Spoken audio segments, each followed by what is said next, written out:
back to the Kyle Petty Show. I am your friend Kyle Petty, and this time I'm joined by my pal Kiernan Urso, who is a brand new Theater 3 company member and will also be appearing in Brighton Beach Memoirs, which is opening on January 17th and running until February 8th. So welcome to the show. Thank you so much for doing this. Thank you so much for having me. Yes. This has been kind of like a secret little dream of mine ever since you started. Ah! Like, oh, I wonder if I could ever do it. But yeah, seriously, thank you for having me. And Oh no, I am honored to even have you on here, especially now. I'm so happy I could return the favor after appearing on yeah, yours, and I had such a good time chatting with you then that I was really jazzed about this. So thank you for saying yes. Thank you. yes, absolutely. So for those of people out there that may not know you, tell us a little bit about things. Imagine this is your very first read through with like a brand new cast. What do you tell strangers that you want them to know about Well, hi, I'm Kieran. you? um, I recently just got my BFA in acting Mhm. from Western Connecticut State University. I am a full-time company member at Theater 3, a first year full-time company member, which Love it, love is it. quite really Congratulations. the most unique job in the world. Hmm. Um, I'm also, a lot of people don't know this, I'm a choreographer, or I'm like an aspiring choreographer. I choreograph a lot of their children's theater productions. Oh, nice. I didn't know We're that. currently in rehearsal for Winnie the Pooh, which I'm in and also choreographing. So that's a lot of fun.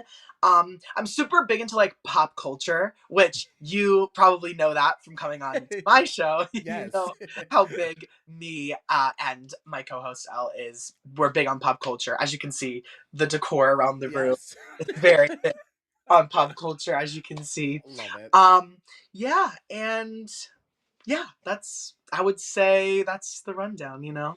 Excellent. I love all of it. Thank you again for being here. I got a couple of really quick this or that type questions for you to Okay. help people get to know you a little bit better, and for me too. Some of these are a little controversial, in my opinion. Oh, I uh-oh. have very strong opinions on everything, really. Uh-oh. So chocolate or vanilla? Chocolate. But it depends on the day, Ooh, quite frankly. But it depends on the day. really, really. Yeah, because Um, sometimes I want something not as I feel like they're two very distinct type of sweet, like sweet mhm. flavors, and sometimes I'm just in the mood for vanilla some days. But if you Ah, catch but I would say mostly chocolate. okay, all right. We are not aligned. Really? Pizza or tacos? Oh God. This one's hard because My they're so Italian different. my Italian family's gonna hate me, but Ooh. definitely tacos, I would say. Wow. Yeah. Now, all right. I also am a taco girly, but now soft or hard shell?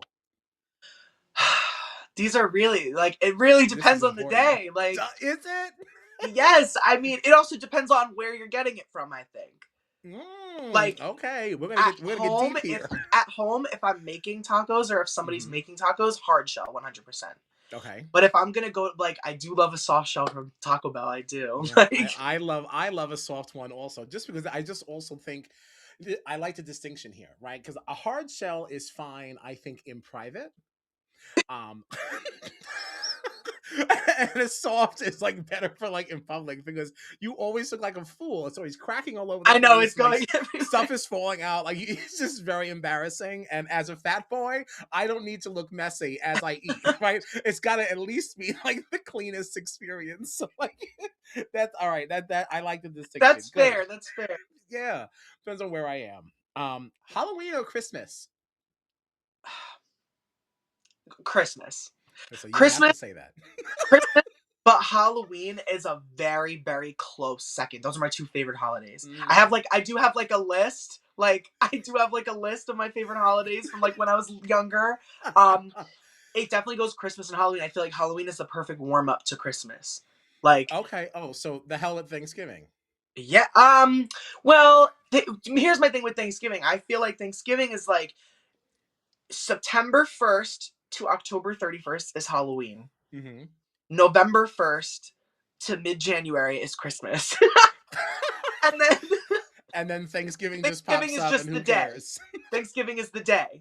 Damn. Yeah. I get what you're saying though. Like, yes, I guess commercially, sure. See, I really like Thanksgiving. I think Thanksgiving gets a bad rap because, like, it's the one holiday where you're not expected to do something. Like, it's just about people coming together and just enjoying each other's space and just enjoying a meal. That Where is true. Christmas, you have to spend money. Halloween, if you're actually celebrating it, you need to spend money because you have costumes and all this thing. You trick or treaters, like freeloaders. Yeah. Like Thanksgiving. Thanksgiving is just about enjoying each other's space. So, like, as I've gotten older, Right. I've come to really like Thanksgiving a lot more. Yeah, I mean, I like Thanksgiving. It's just like as a Mhm. season, like if we're Right, talking about the specific holiday, I love it. But there's no Thanksgiving season. Like right. That's I'm not true. into That's true. football. I don't do anything like that. Like I'm just no. I like how granular you're getting with all of these. I think it's fantastic. And now the most important one: peanut butter, crunchy or smooth. Crunchy. Thank God. Without a All doubt. Without a doubt.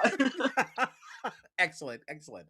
So now to the real business. Now to the real business. We mentioned before that you are a first year, brand new Theater 3 company member. So tell me a little bit about that experience and what it's been like for you. How busy are you? well. It's I mean, my experience is a little bit different from past Theater 3 company members. Okay. So I started out working at Theater 3 when I was 10 years old as a child in Christmas Carol. Hmm. Um, and I've kind of gone through the ranks of like being a child to being like a teen as like a teen in adult productions to like being an actual adult to being a person on the other side of the table as a Hmm. choreographer. And now that this is like the last my next little stepping stone is like it's a very unique experience. Um, it is one of the busiest and most rewarding things I've ever done Mm. ever. Like it is, I mean, they call it theater boot camp because that's literally what it is. You're doing a minimum of 9 productions for Wow. per 10 months, and I think some of us are doing more. Like some of us are doing more. There's 3 company members. One of them I think is doing 10, and then the other one I'm doing Brighton Beach, so that makes 11. And then another company member was in Annie, so that makes 11 as well. Yeah. So we have to do a minimum of 10 productions, or I'm gonna say have to. I'm gonna say get to because it really is such a rewarding experience. And then anything like we can do other main stages that aren't in our contract. Okay. Um, but it is quite literally the I want to say the craziest thing I've ever done. Like the amount of things that are like in my brain. Sometimes I sit back and I'm like, wow, I'm like in the process of memorizing 4 scripts at once. And I sit back and I'm like, Oh my God. that's amazing. I will say my education completely prepared me to do it though, which Good. I do feel like very grateful in that sense for my Hmm. education because my education definitely it was kind of the preamble to this kind of a job. Hmm. But ultimately it's a lot of hard work, but it's a lot of fun. You meet great people, you work with incredible directors and choreographers and people on the other side of the table, tech people. You really work with incredible people, and all around it's just a great experience. Yeah, I think that's amazing. There's absolutely no world in which I could be memorizing 4 different things at the same time. Like I can barely get through one thing, and not mess up. So I really give you guys a lot of credit. I think that's tremendous, awesome. Um, so we mentioned Brighton Beach Memoirs. I don't know anything about this show, right? I just know like it's a Neil Simon thing, right? Please, Mhm. that's right, right? I got that correct. Yeah, it's Um, that's all I know. So what is this show about, and what can I expect when I come to opening weekend? So, Brighton Beach Memoirs is actually the first in Neil Simon's autobiographical trilogy. Okay. So basically, it's about him. It's not using his names or his family's names, but Hmm. it's basically him. Um, the first is Brighton Beach Memoirs. That's when he was a younger teenager. Um, Biloxi Blues is when he was drafted into the army, and then Broadway Bound is exploring his career more as a writer and things like Mm. that. So in Brighton Beach Memoirs, it's basically about Eugene, who is Neil Simon essentially, Okay. um, and he is at this pivotal point in his life. He's 15, like 14, going on 15, and it's basically his coming of age story. He's starting to develop certain feelings towards girls and certain, things like that. And in his very, very, very tight knit Jewish household. in Brighton Beach in Brooklyn, Mhm. and you have like his mom, like basically his mom and his dad and his brother. That's like the immediate family, and then his aunt and two female cousins move in with them because the aunt can't support herself after her husband passes away. So it's basically them living in like a small little apartment with 7 people, Mm. and there's a lot of hijinks that happen. There's a lot of really, I don't want to spoil too much, but like No. there is a lot of there's some really really tender, really sweet moments. There's some really moments that will just make you feel sad, but ultimately it is just a lighthearted coming of age story. And it's a great, very funny show. That I got familiar with in college. It was on our like reading list that our department put together of like, these Mhm. are the plays you should know. And it really is. All of Neil Simon's work is very similar to that, but it's really a great show, and it's one that I'm like so excited to be working on. Awesome. I can't wait to see it. Now, was this one of the things that did you audition for this, or was this part of your contract? Did you have to be in this one? This was something extra. So Mm. this is on their main stage. It's actually in the slot that is probably the one that company members steer away from, because it's right Yes. after Right Christmas after Christmas Carol, and it's Carol. just December is so busy for company members and other adjunct company members and people like that who do Christmas Carol and children's theater all year round. So it's definitely, it was one of it was a slot that like company members tend to be like, I'm not going to do that one. It's going to be Hmm. really busy. But this show was just, I was familiar with the show. I was familiar with the part of Eugene, and I was just like, this, something about this is calling to me. Something Mm. about this is just like, I feel like I know it's going to be busy, and I went through a period of time where I was like, this is going to be, should I go out for this? It's going to be really busy. If I get into it, it's going to be really busy. And eventually I was just like, you know what? I'm young. I'm gonna go for it. I'm gonna see what happens.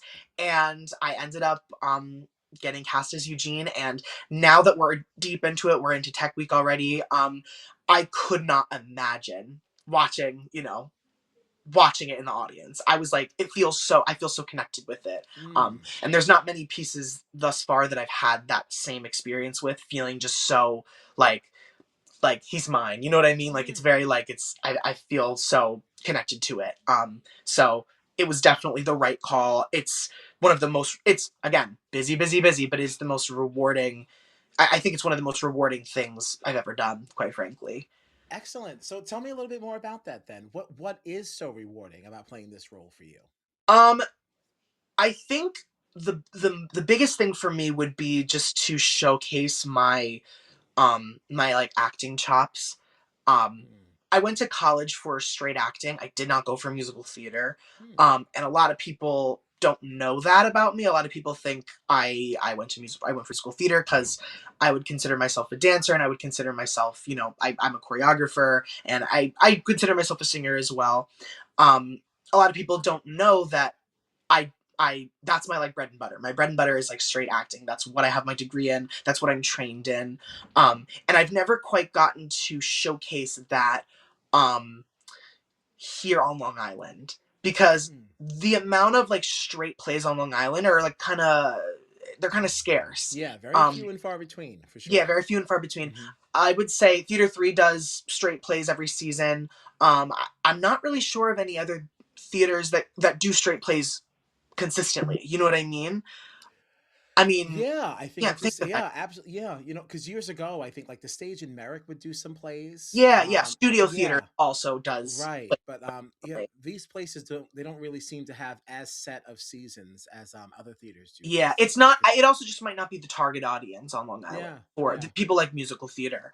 Hmm. And I think what is so rewarding about this is really just being able to showcase another side of me to an audience that might not have seen that side of me before. Yeah. People think of, me, and they think of like, oh, he's that dancer ensemble boy. You know what I mean? That's who he is. And this is kind of, I think I want to say it's the biggest role that I've played on Long Island since I did Oliver at Theater 3 when I was 12.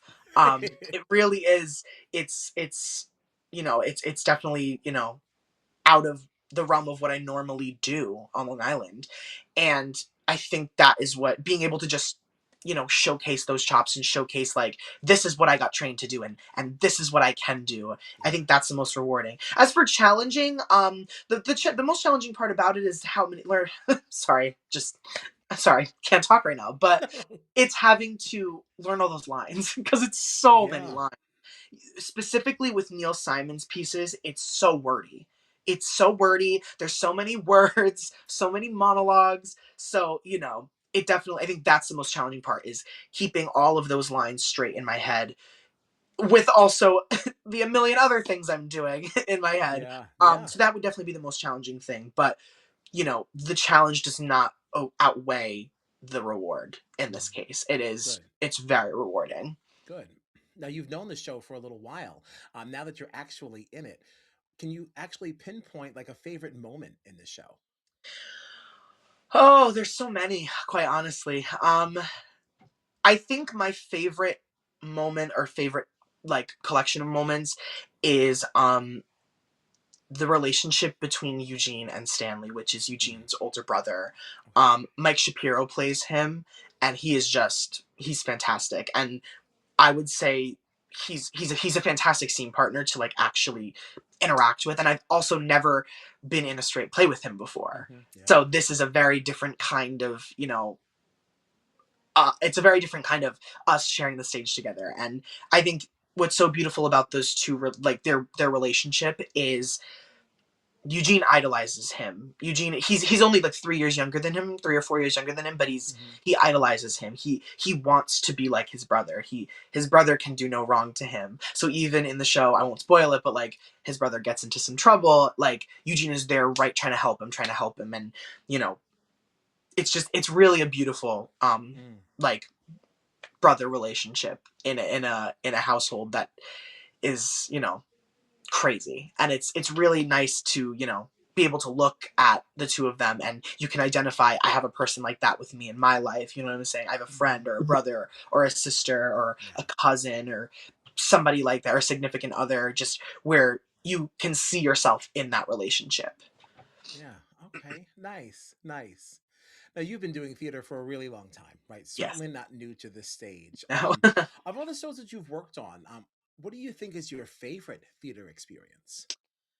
oh, um so I have two Mm, that stick out.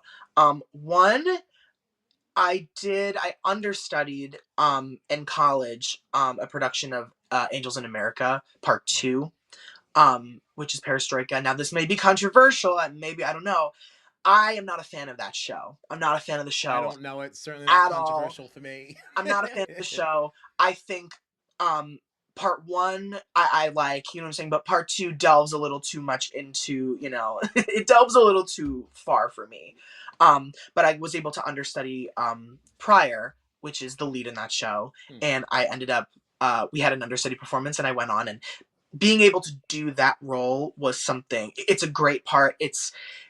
It's just something so, again, unlike something I've ever really done. It was a really really fun experience, and I want to be able to, even though I don't really like the show, I want to be able to do that show, maybe even part one. Um, I want to be able to do something Angels in America related again, so I get to play that part now that I can be, in like 10 years when I'm actually old enough to play that role. Yeah. I want to be able to do it again because it was a lot of fun playing that role. The second, I think, again, would have to be another college experience. We did a lot of we had a teacher and a director who specialized in immersive theater, and Mm, we did this. I can't even call it a play because it's not a play. It's this experience. It was called The Donkey Show, and it was basically this take on A Midsummer Night's Dream, but it was set in a disco club. mm. So we turned our black box theater into a club. Fun.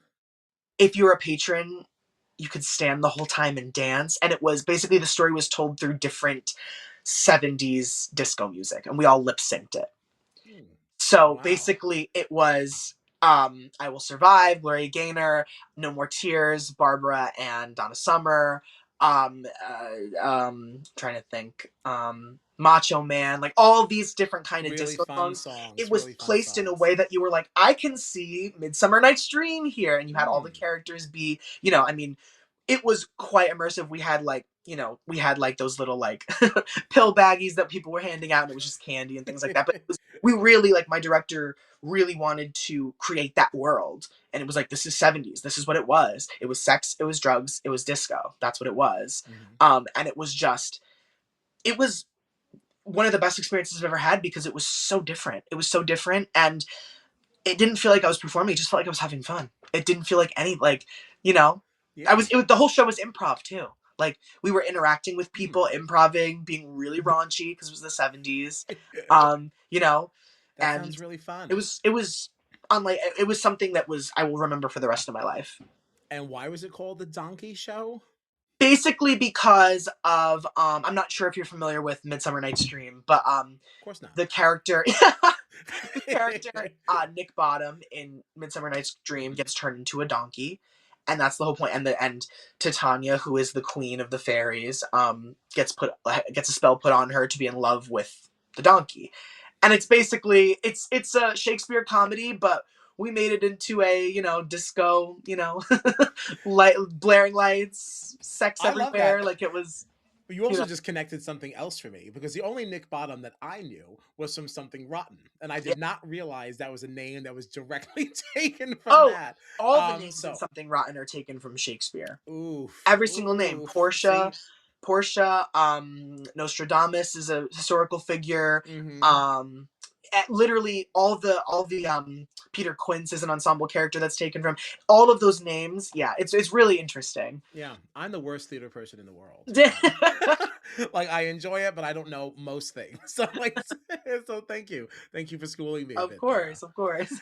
Um, Now, do you have like a funniest or like just favorite on stage moment? Like a really good story for people. Oh, there's so many. There's so many. There's so many. I'll tell this one. I'm like, because there's some that I'm like, if I tell it, I could get myself into trouble with people. They're like, I can't believe you went on the podcast and told that. Like, but I'll tell something because I know that this is okay. So 2019, A Christmas Carol, Mm, taking it back.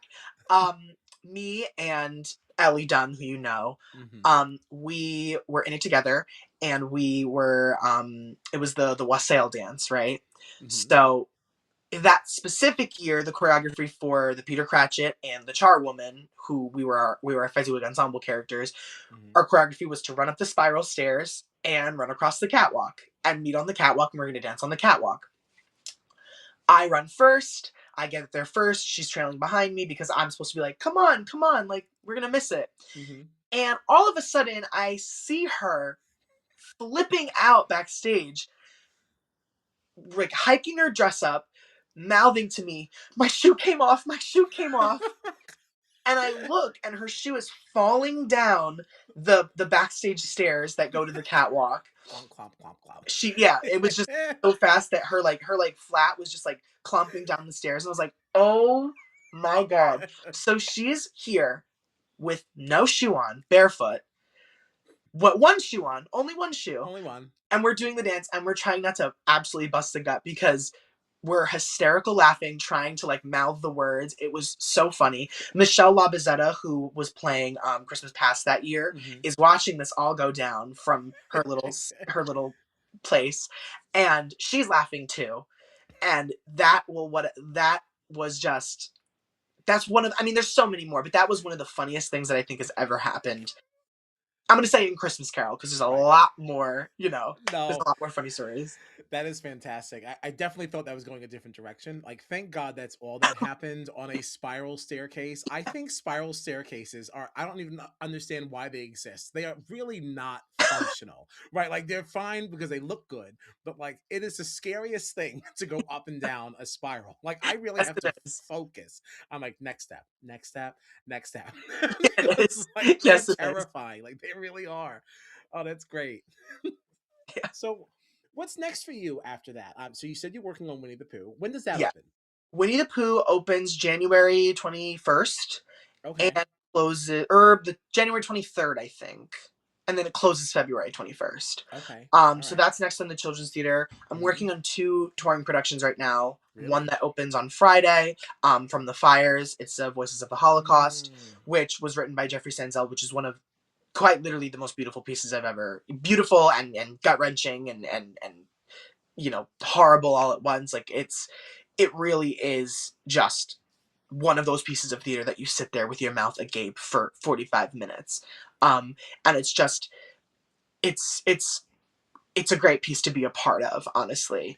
Yeah, Um, that's one of their like flagship touring shows, right? yeah, I feel like I read about that over the years. Now, is there a way for like the public to see? Because I've never had the pleasure of seeing that. Like, do they ever do any public performances? I think they used to. They used to do it at the theater, and then they like a long time ago, and then Mm-hmm. they stopped for reasons that I don't know. Yeah. But I don't really know. I'm sure that like because you're not the first person to have said that Mm-hmm. people would love to see a show like this. Yeah. So I hope like in the future maybe there will be a time that people can come see an in-house performance of From the Yeah. Fires. Um, or a performance for the community, something like that. Right. Right. Yeah, but it's a great piece, and it was completely written by Jeff Sanzel. He is Yeah. just he Incredible. it's just, I don't even have words. Like Yeah. it's I read it for the first time in July August when I got it before we started my contract, and I was just like, this is. I was reading it like wow, like I just Yeah. each page was just like oh god, oh god, oh god, like, and it's just the the way that the story is crafted is beautiful and heartbreaking and all at once. Like it's crazy. And then after that, we shift gears completely and we Yeah. do A Terrific Time to Tell a Tale, which is the third touring show that we do. We do three. We've done one already. We kind of had the majority of our performances already in October, September, October. And that one is basically like an Aesop's Fables kind of thing, where Mm. there's six of us and we're playing kids and we're all dressing up, running all over the place, dressing up in like little costume pieces, telling different Aesop's Fables. Um, That's and fun. then on the main stage, what's next for me is Godspell, which is really cool, which Mm. I'm really, really excited for. I'm excited to see that. It's been a long time, I feel like, since anyone on Long Island has done that, right? I think it was probably like pre-COVID, wasn't it? Yeah, I want to say pre-COVID because Theater 3 did it 10 years ago. Um, Jeez, was it that long ago? That's yeah, when it Hans was was in, right? 2016. Yeah. Yeah. And I want to Wow. say, I want to say some other place did it a little while after that, Mm. but I don't remember who. I also could be completely wrong. But yeah, Wow. Godspell is next, and we actually start rehearsals for this. At the time of filming this, we start rehearsals exactly a week, so Okay, it'll be really excellent. fun. So Brighton Beach very will soon. open, and then we start Godspell right after. That is wild. So going Yeah, right from Christmas Carol into Brighton Beach, and then literally as soon as it opens, I guess what, you don't even go home then, right? Because you've got a Sunday show, and then what, you've got rehearsal at night? yeah, yes. We've got a Sunday matinee, and then we've Yeah. got rehearsal at night. So Yeah, yeah. that's crazy. That's I Mhm. give you a lot of credit. Absolutely not. I certainly could not. Not at my age, anyway. I need to go lay down. Yeah, awesome. So, where can people follow you on social media? They want to keep up with everything that you've got going on. You can follow me on Instagram at KIERNAN URSO, just my name. Just your Um, name. yeah. um, Also, me and my friend Ellie Dunn have a podcast. It's called Get It Up Podcast. And we basically, it's a very satirical, very funny, kind of, a little bit raunchy kind of podcast where we delve into literally anything. Um, we've been a little quiet recently because we just have been away from each other, and you know what I'm saying. So there will be more in the future. But yeah, follow us. And then yeah, I would say that's about it. Awesome. Awesome. Thank you so much for joining me on this. This was an absolute blast, and I knew it would be. I knew it would be. Anybody listening or watching, you can catch Kiernan and Brighton Beach Memoirs at Theater 3, opening on January 17th and running until February 8th. And until then, thank you all.